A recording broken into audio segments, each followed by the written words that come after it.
in the meantime, I want you just to relax. I want to share an imagery with you, just do a short reflection, help you relax a bit and see what you think about it. After that, we will finish up with the last part of our meeting today. Okay, let's just sit back and relax. Okay, it's a kind of simple meditation, simple reflection, if you like. Just sit back, relax, close your eyes. Now imagine yourself sitting beside this very pleasant stretch of water. Could be any of those reservoir or lake, and the water is very still. It's a beautiful sunny day, and you are looking into this stretch of water.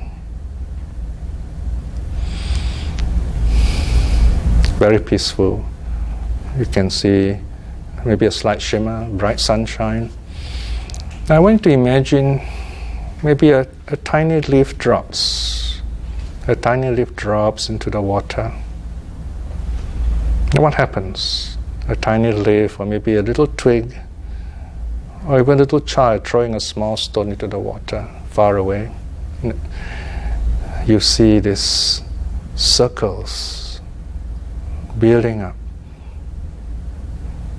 This circle becoming bigger from where the object has fallen into water, and it's coming towards you. Just picture the circles of waves coming towards you. You are at the water's edge. Now try to picture what you notice about this water that's coming towards you. There seems to be movement. These waves, circles of waves coming towards you.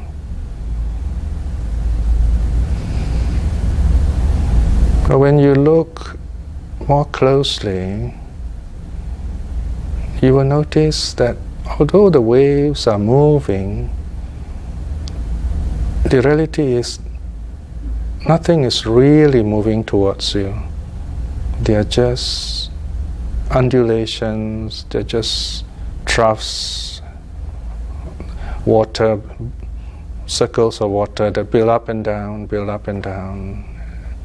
And they give us the appearance, the perception that there is movement. But the reality is nothing is moving there. Just reflect for a moment. What does this experience tell you? What do you learn about things from this kind of experience?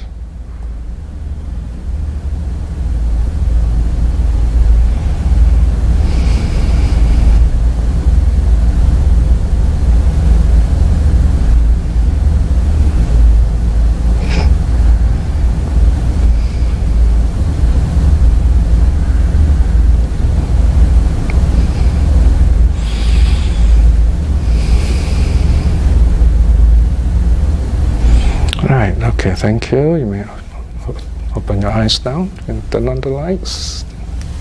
Okay, anyone like to start? Can you imagine that? I hope you can. Huh? Yes? Yeah, no one would like to start?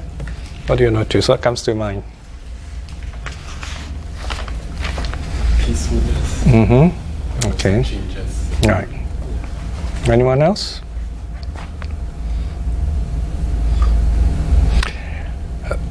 Next time you go beside the water, you just try this. It's an amazing experience. You don't have to explain to it, you just look at it. But remember what I said, you notice what is really happening there. The waves are moving towards you, and yet nothing's really moving towards you. If you know physics, the water is just going up and down, you know. Another example is you watch a movie on the screen, those old movie with the little celluloid films, you know. Everything appears to be moving. And we get people emotionally involved. My mother used to scold those bad guys. You know, you get so involved, you know. But actually it's nothing but bright lights and colors.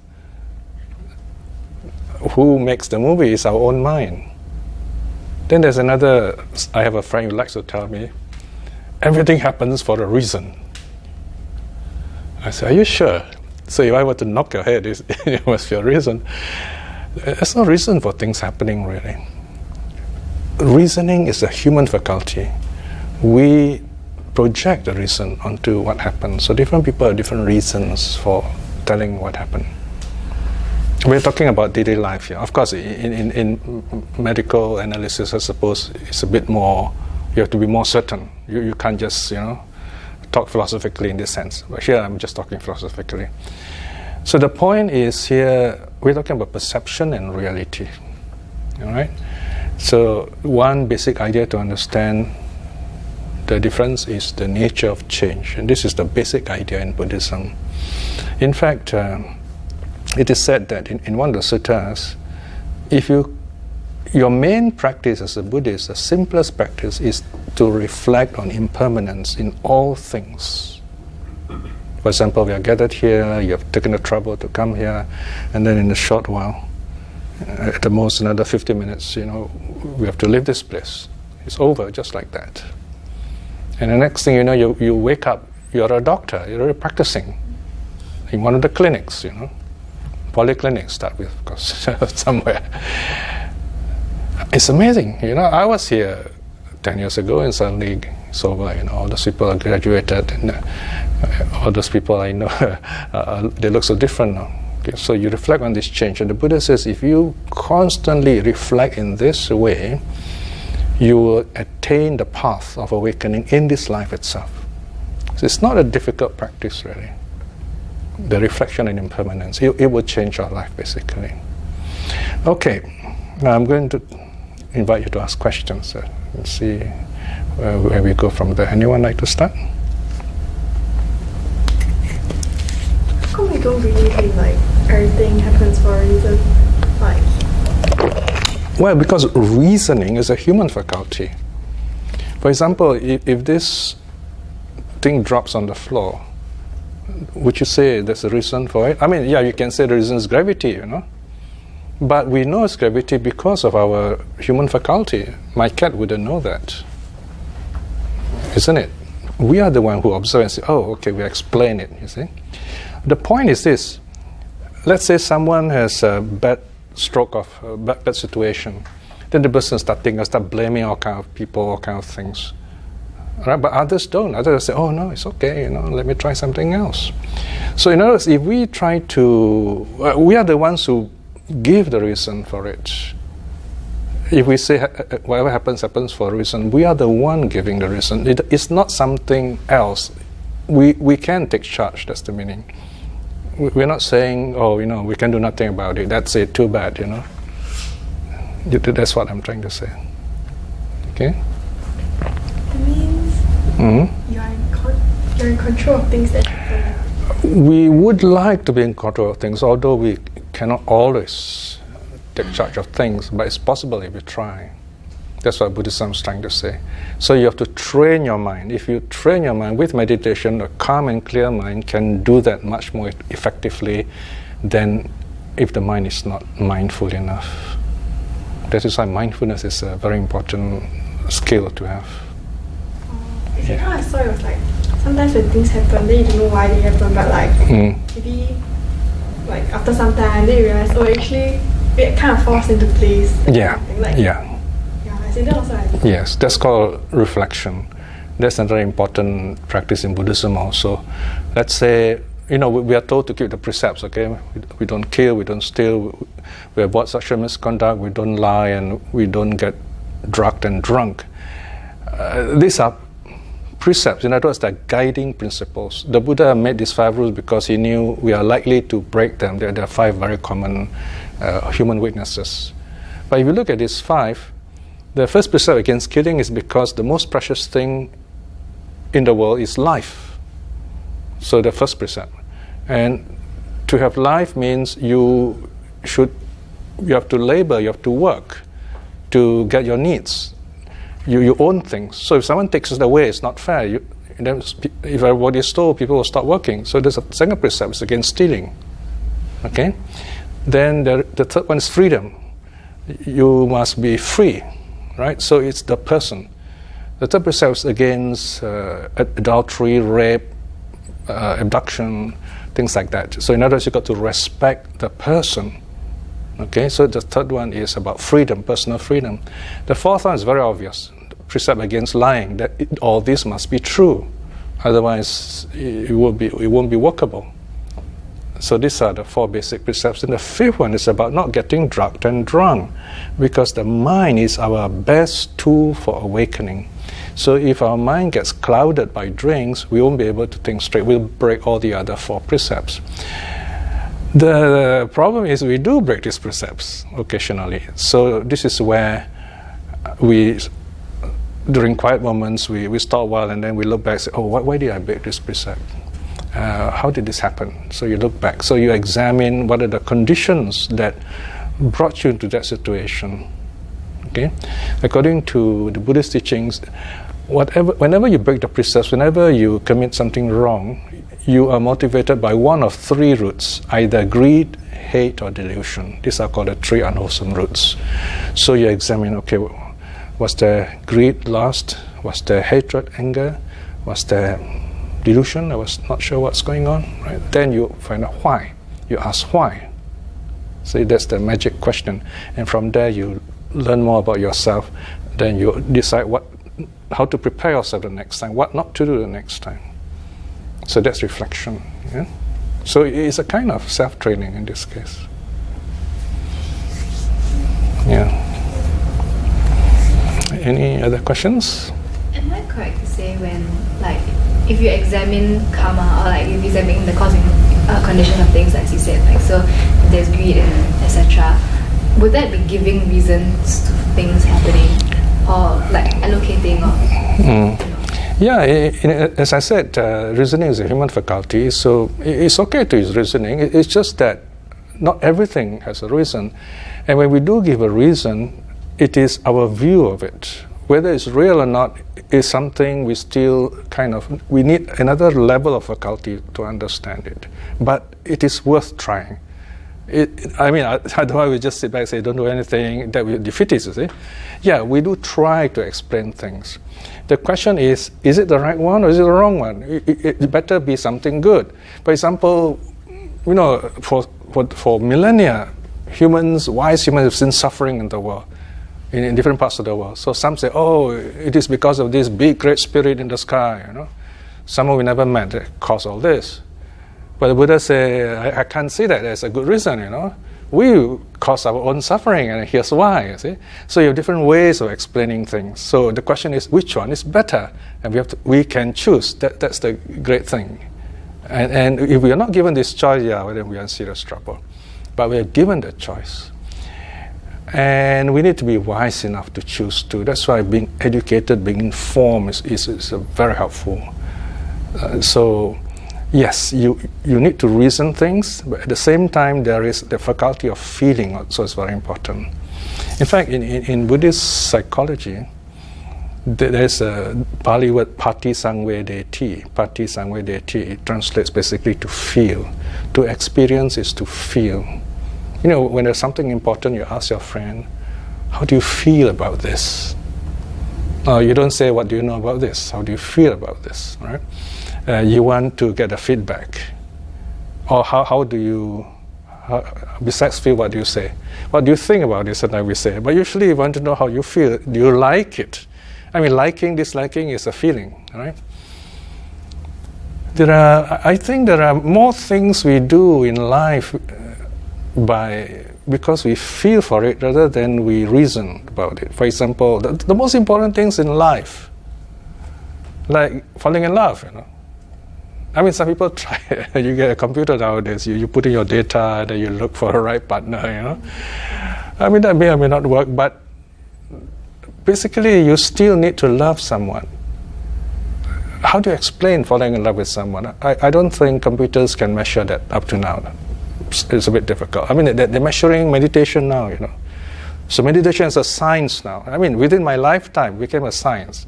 Like 50 years ago, it was not a science.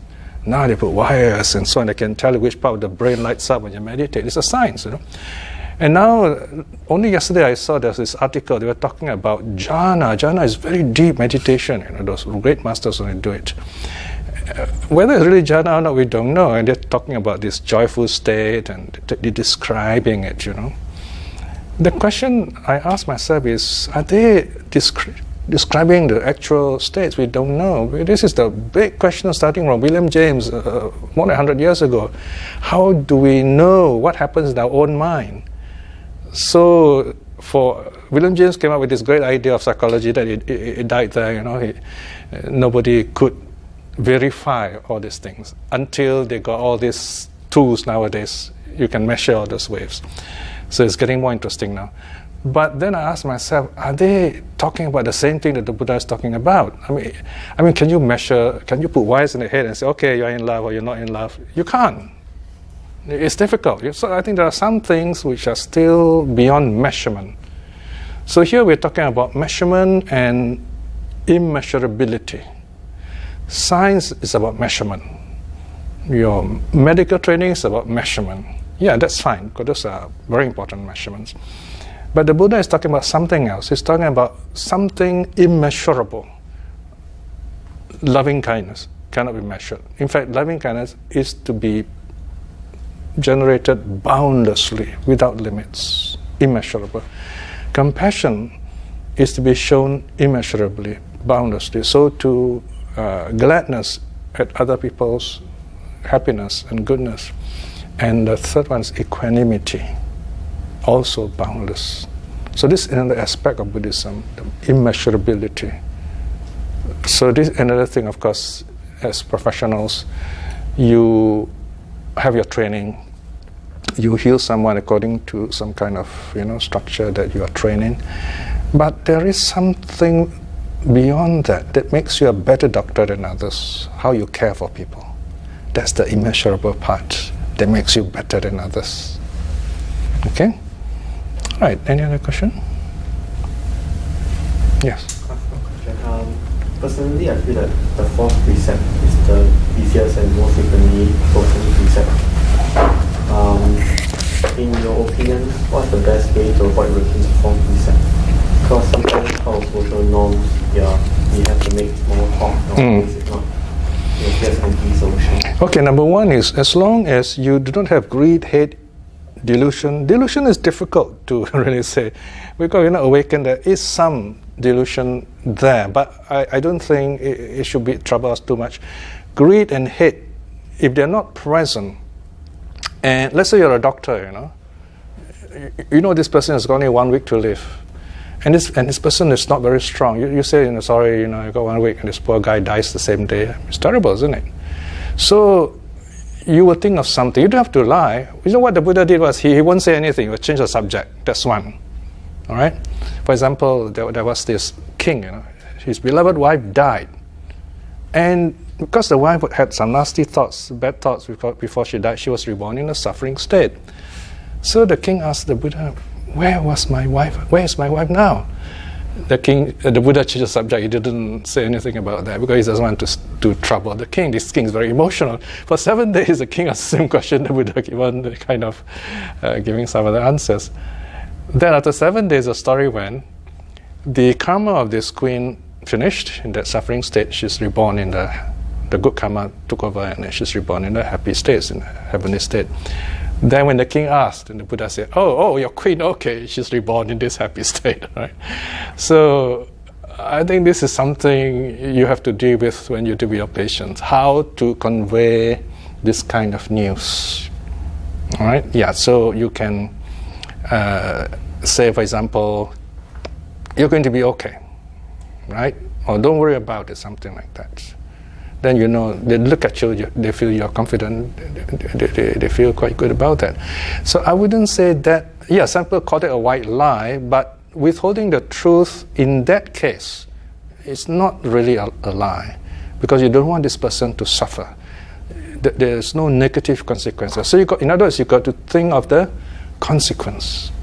What will happen if I say this? Another glaring example is that, say, some murderers are looking for your parents. I mean, you're not going to say, oh, I'm a good Buddhist, my parents are hiding there. That's very stupid, right? So in this case, you have to decide. I'm willing to break this precept and suffer for it so that my parents don't die. Okay, this is a special case. This is a very difficult case. So this is not a common case. So you have to think in this kind of situation, what are the consequences? How far am I willing to go? So this is personal responsibility. Karma is such that it's not like you do A will result in this life or future life. It may not result, but the potential is there. Imagine it's like seeds, You do a bad deed, black seeds go into this big box. Good deeds, white seeds. So they pile up, So naturally, for most of us, there'll be more white seeds than black seeds. So the black seeds are not likely to sprout. But once the conditions are right, those black seeds may sprout. So we do not want those conditions to come.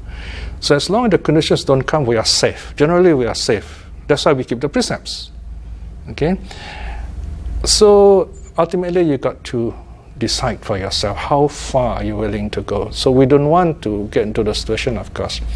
But sometimes it does happen, then we decide for ourselves. So in other words, you use all your training, and then you look at the causes, effects, the consequences, and then you decide. Okay? What's the intention? Yes, intention. Now, one thing very interesting is that in Buddhism, we do not have set answers, because all these cases are very dynamic, You cannot say, okay, these are the things, Then you're going to create other problems. For example, look, other religions, they talk about, oh, life is sacred, God created it, therefore, you cannot have family planning and so on. That creates a lot of problems once you go into that kind of situation. So a lot of thinking for yourself, looking at the situation, and deciding on the situation is very important for you as a Buddhist, So you use your scientific training, you use your Buddhist principles, and then you look at the situation. What can I do? For example, this euthanasia thing is really very difficult to decide, The one who signs is a powerful guy who signs the paper, right? Now, of course, generally Buddhism is against euthanasia because it's quite it's not an easy thing. Any other questions? As academic, you've delved through so much of the vast array of literature. The Buddha would say the leaf in his hands compared to the leaves in all the forest, that is the essential thing that he has. Is the leaf in his hands just the first discourse? And the three universal characteristics, is it enough? Oh yeah, definitely. In fact, just one characteristic of impermanence is quite enough to start there. Yeah, that's the simplest way to start with Buddhism. Everything changes. And the question is, what do I learn from this? For me, if I know everything changes, number one, I should value the people I care for, because everyone changes, right? And I should value my health, because I'm not going to be like this all the time, right? And I also learn not to be attached to things. Now here, let me tell you a beautiful story. There is this Sangaraja of Thailand, this king, this monk, head monk. He went to China, he was given this very beautiful, ornate teapot, beautiful porcelain. It is so beautiful, so fragile. He places it in a very special place in his room, the visitor's room. And whenever people come and say, well, somebody gave me this. And every day this novice will come, carefully dust it. Say, be careful, don't knock it out. Then the inevitable happened. One day it just fell and broke into 1,000 pieces. And you know what the monk said? He said, oh, happiness, now my suffering is over. Instead of getting angry, he says, thank you, thank goodness my suffering is over, because it's broken, I don't have to worry about it anymore. That is the practice of impermanence. While it's there, you treasure it. The person dies. The person dies. There's nothing I can do about it. That is the reality of impermanence. you accept reality. So it's not something negative.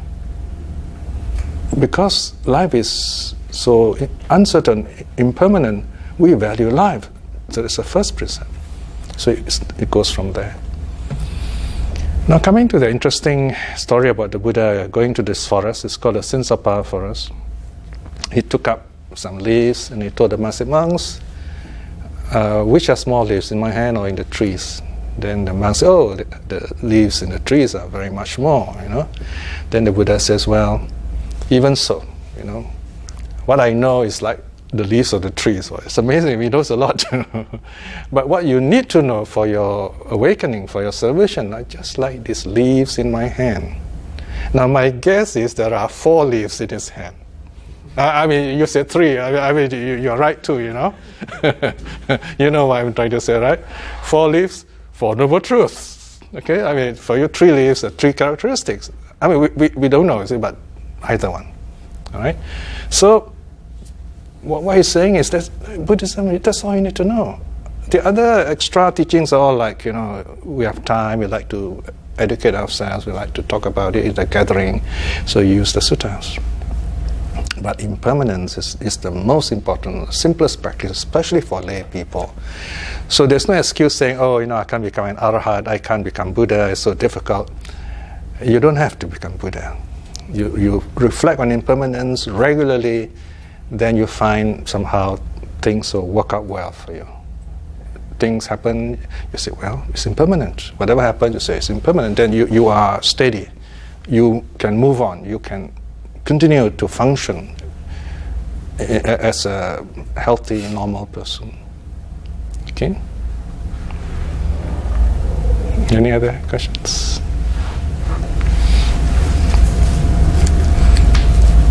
Yeah, sure. Sometimes when we see patients in the wards, a lot of them are in a very unhappy mind state, a very disturbed mind state.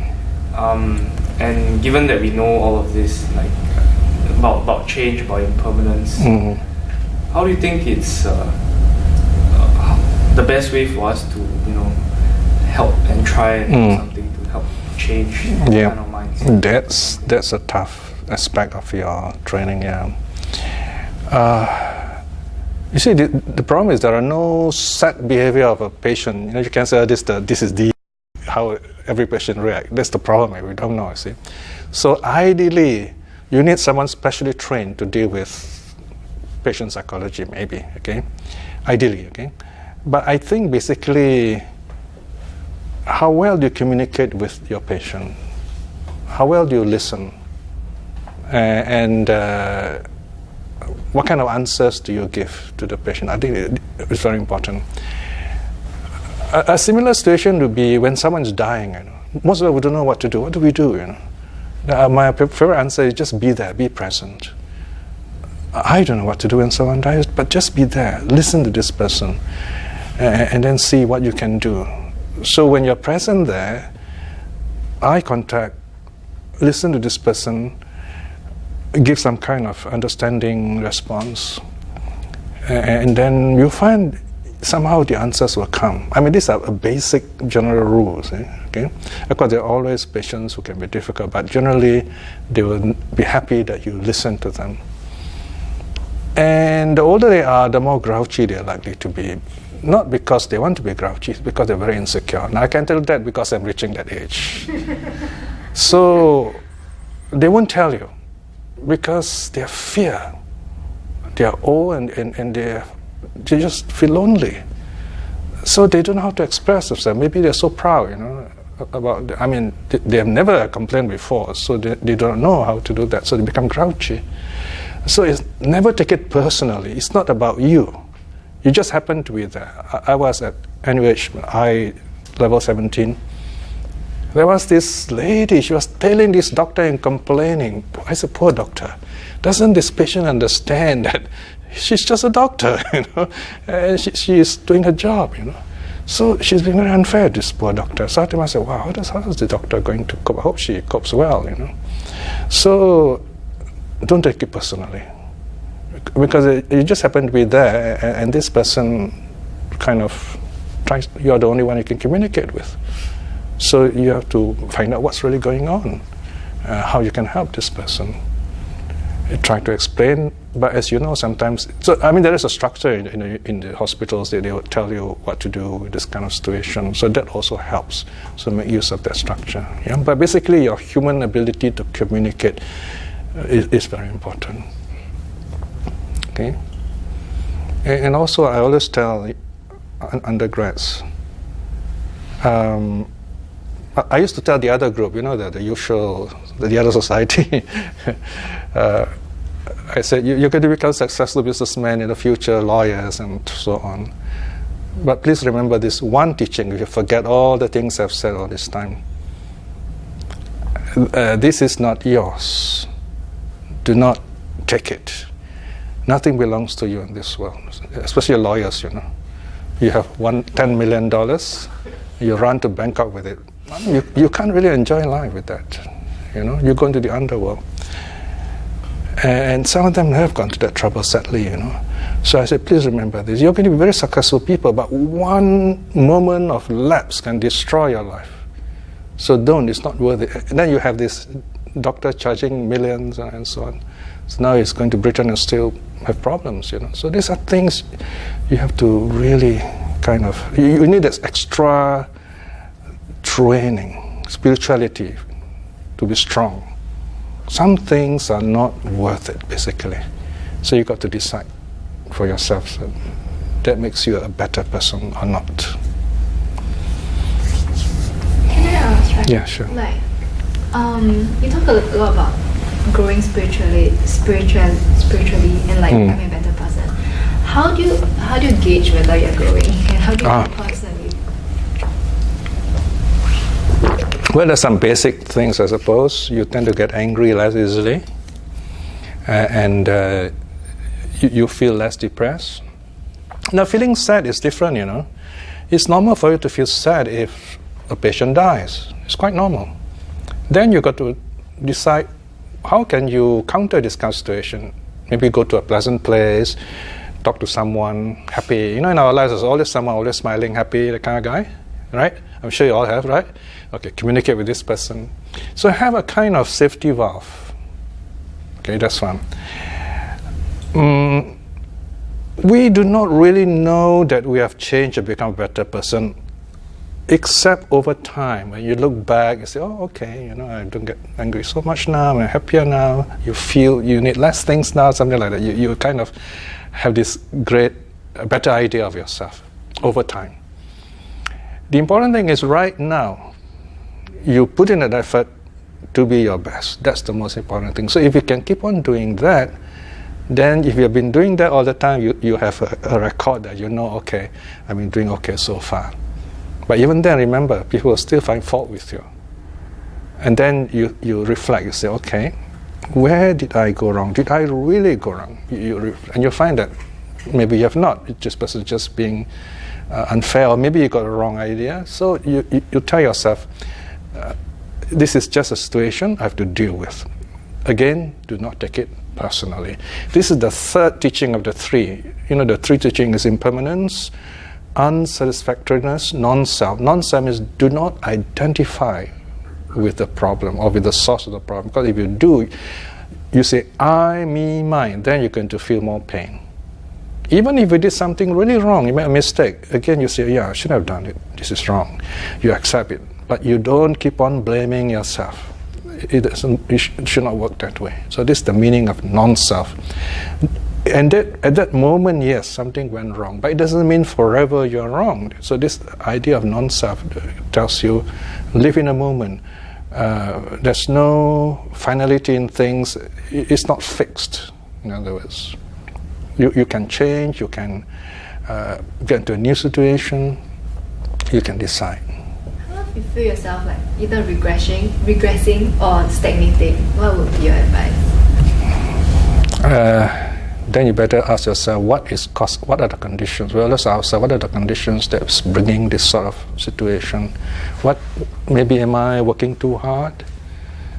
Do I need a break? Things like that. You have to ask yourself this question. Remember, in Buddhism, we talk about conditions, not condition. conditions, many conditions work together to bring this current state of affairs. Never one thing. All right?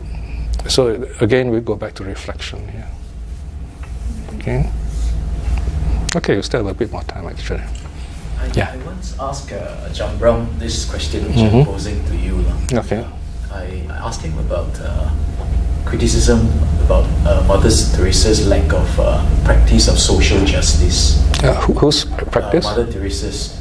Critics have been saying that she is lacking in the practice of social justice because with her influence and her well-known name, she can actually go politically, social justice kind of thing. So the question is that Buddhism is more inward looking. How much of social activism and how much if there's a problem we would say politics, get it, leave it to them, put our fixes, and we just improve upon ourselves, lead by example. So how much of outside changes and how much of inside changes? Based on your insights. That's a tough question, you know. See, because the problem with Mother Teresa is not whether she's doing good or bad, it's because she's famous. That's the main issue. She's well known.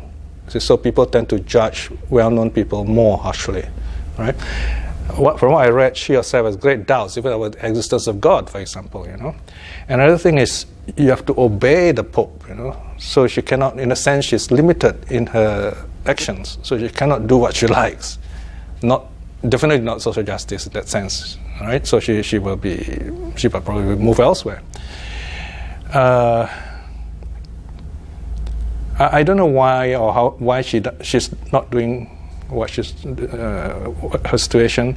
Well, let me put it another way. What if she was a nun, Buddhist nun? Okay, would that be okay with you if I shift the situation? Because it's very theoretical where Mother Teresa is concerned, you know. Yeah. You see, the problem with Buddhist monks and nuns, the idea is they are representatives of the Buddha's awakening. When we see them, we're supposed to have at least an idea, this is how peaceful the Buddha looks. So if they become like those Burmese monks who get into politics, then they kind of defeat the whole purpose of the robe, because the robe is renunciation. They are meant to be neutral, so no matter what happens in the country, there's always this stable, neutral force which is able to reach out to the people when they're in need, so that things can come back to a happy, normal situation again.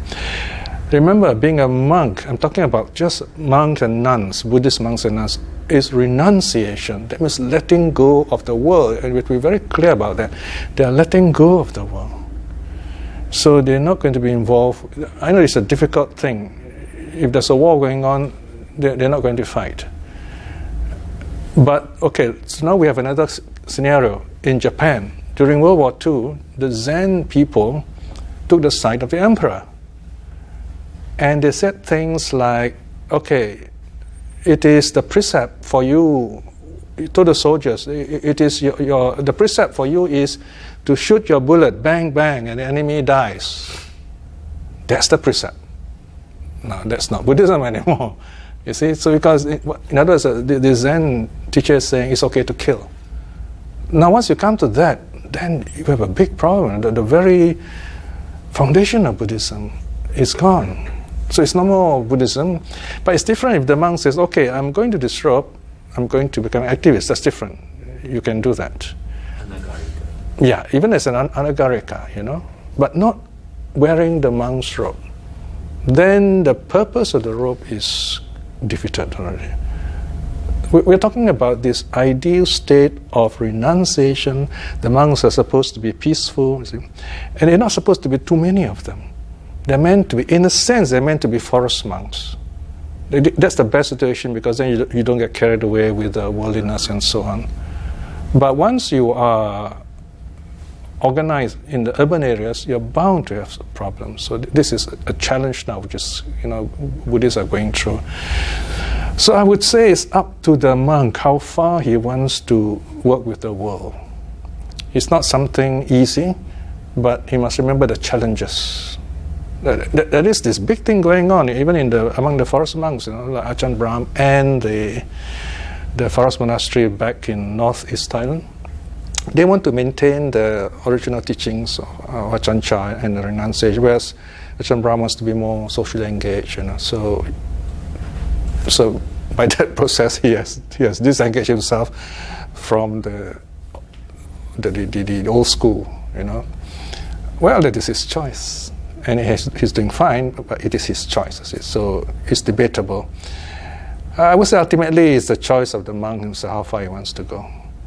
Whether this is allowed in Buddhism, but I don't know about Catholicism.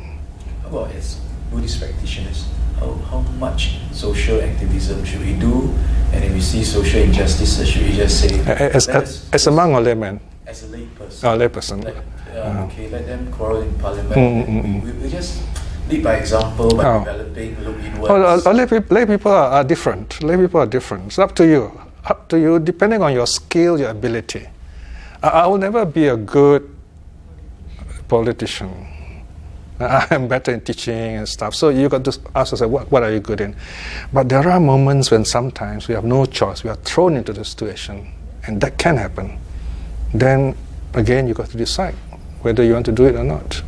So what I'm saying for Buddhist lay person, he's free to choose how far he wants to go, how far he's willing to sacrifice, even his life.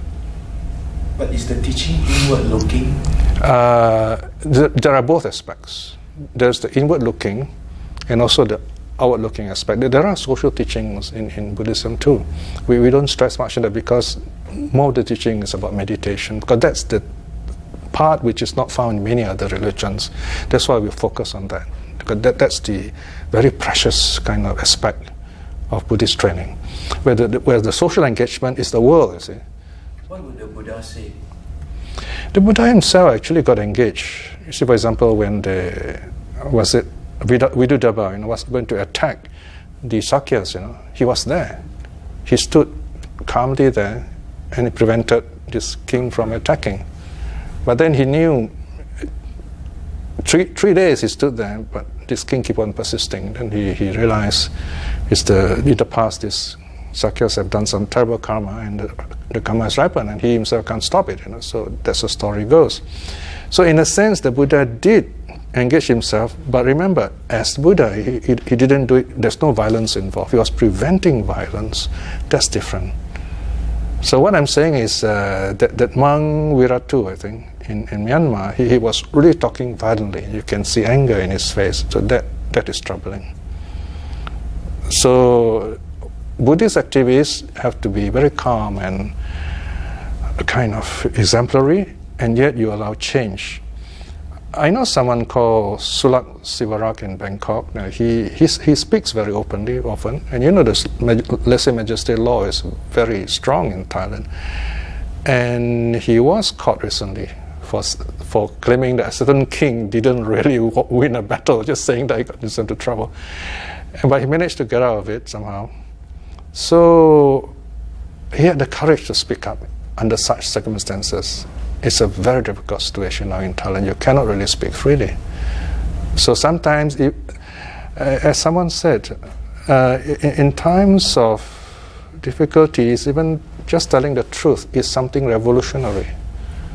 So the courage to speak the truth, I think, is a very important way of changing society. Society must be changed by the right people in the right way at the right time. Then again, when is the right time is something quite tricky. So if you have that flair and ability to change things, you should do it in a way that will not have too much damage, no suffering if possible. Yeah, it is possible. We're not saying all Buddhists would do that, but it's possible. There are teachings about that too. Okay. But remember, Buddhism is not about politics. There are other systems. So if you drag Buddhism into that kind of situation, so in a sense it's the wrong tool also. Buddhism can give ideas, we can suggest change.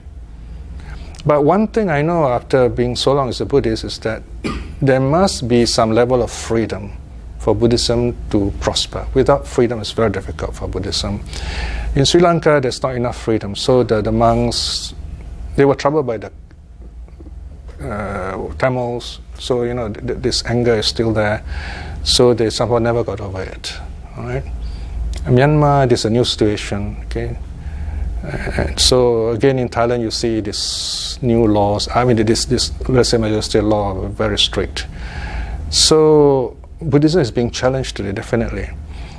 How to the monks going to react again? Each of them have to decide what they have to do. So this again, there's no set way. They are doing it on their own individual responses. So I feel that there must be some teaching which deals with the mind, a peace of mind, so we can go back to this training. Otherwise, once Buddhism gets totally into the world, we lose this very precious training, which peace is about. You see the difficulty here now, right? You've got to create the peace for Buddhism, for the Dharma to survive. Some of the monks can get involved in society, yes, but not all of them, no. Not an easy question, I'm sorry. Yeah. Anything else? Yeah, something. Like, I have a friend, because just now you mentioned something about being unsatisfied. Unsatisfied. Mm. Then, well, everything in her life seems like going very well. Like studies, relationships, family and everything. Then like she told me like she feels like there's still a void in her life. Oh, it's a bit simple. yeah. Yeah, so like I feel like it's like a spiritual thing like oh right. You really need to I don't know. But sounds like Siddhartha in the palace. Sorry? Sounds like Siddhartha in the palace. He had everything also. And then suddenly he felt, where is all this going? I mean, there are at least 2 cases, of millionaires' sons becoming monks. There's one in Indonesia, one in Malaysia. I mean, son of this very huge, big empire, he just decided to renounce. So again, because they have everything, suddenly when they have everything, they ask themselves, is that all? I'm still not happy. And they see the Buddha's ways. So that's what I'm saying. So if they see it as, we are socially engaged, or fighting all these things, then they will not be able to feel that inspiration, you see. All right? So that's the difficulty here. There's a word for that. It's called Sangvega. Sangvega, spiritual urgency. I don't know whether it happened to any of you. I mean, you have graduated, you're a full-fledged doctor, you go around healing people, and suddenly you feel, how many people can I heal? They all keep getting sick. They keep dying. You start thinking about that. And then you tell yourself, I can never save all these people. And you want to do something big, you might feel like renouncing. That's called Sangvega. Sangvega is like suddenly you find the rug being pulled under you. Suddenly the world seems so different. I know, I mean, you're not likely to feel it soon, It can happen anytime, that challenge, Then you have to decide what to do. Sometimes it's just momentary. I know sometimes we wish it won't come to us, this kind of feeling, but it can. When, let's say, you lose something most precious to you, what are you going to do? Go back to basics. I would say go back to basics. Take a short break, just be happy, maybe travel, and you find you reconnect with yourself. All right. So when Prince Datta saw the 3 sides, the old man, the sick man, the dead man, that's the feeling, spiritual urgency. Suddenly he felt all the things he had known fell to pieces. Then when he saw the 4th side, and the word is inspiration, he felt joy. So very often we are looking for that 4th sight. The sight of the holy man. Remember he saw the 4 sights, yeah. Okay, we have about 5 more minutes. Were you born a Buddhist? Well, I was born more of those traditional Malacca family. We had this, it was a Peranakan family. So traditional Chinese, we have very rich ritual life.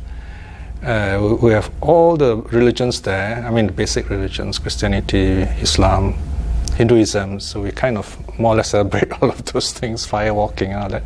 Especially the food. We always go there because of the food. We were young kids, so we always wait for that moment where we go to the Sikh temple, we cover our head with a handkerchief and just for the food. Religion was fun then. Yeah. Then my brother got converted and my mother was devastated. My sister was terrified. She hid in the toilet to avoid the evangelist coming to call her to church. My mom said, "You better be a Buddhist so you can pray for us when we're dead." So I became a Buddhist, but I felt very sad because you really lose touch with your brother when he's a different religion in this case. So that's something very difficult for me. So that religion could divide a family, If you're serious about religion, that's what happens, If you're not serious, then for me it's meaningless, So that's why I have that difficulty. Of course, now I feel much better about it, It's just it's a very rich experience in Malacca with so many religions. Anything else? One last question, and then we finish off. If you have a person of another religion, is it not possible to find a common ground to work? Are you talking about marriage? In general, yeah. I think if love can conquer everything, that's fine. You must make sure it's love. I've seen couples who manage, although they belong to different religions, but I've also seen those who split up. So it's a very personal thing. There are no fixed answers. But if you must promise love first, everything secondary, let the children decide for themselves. In-laws don't, have a hand in these things. Yeah, then it's fine. I know someone, is a Malay Muslim, and married a Chinese who's Catholic, by the way. It's quite a fantastic mixture. And that already create problem with the families. So they say, let's go for civil marriage. No? But then the civil registrar has, now it's not allowed. Huh? So anyway, he has to inform the Muslim register, and then the Muslim called him up, but then he decided not to go. So he went all the way to the Canada or US. He got a Druid priest and some those New Age people. Las Vegas. Yeah, no, Las Vegas, no. Redwood Forest. Beautiful place. California, yeah. And they got married happily. All right? And he's a brilliant, intelligent man, And then they have kids. They say, okay, Muslim father, Catholic mother, what should we do with the kids? They went to Thailand and asked the people there, what name shall we give our kids? And they got Thai names for the kids. I said, wow, that's amazing, very cosmopolitan. And he's running all these interreligious things, just perfect guy. Now, if you can do that, yeah, that's wonderful. No, I'm not against all it, but you must put love first. Pretty hard, right? Pretty hard, yeah. Malaysia or Indonesia. Is it? Any Muslim country. Really? Yeah, I suppose those are some of the sacrifices now. Huh? Well, the world's still not completely free, huh? Well, there's this saying that religion divides. Yes. By its nature divides. Yeah. Us versus them. Yes. Yeah, it's one of those things.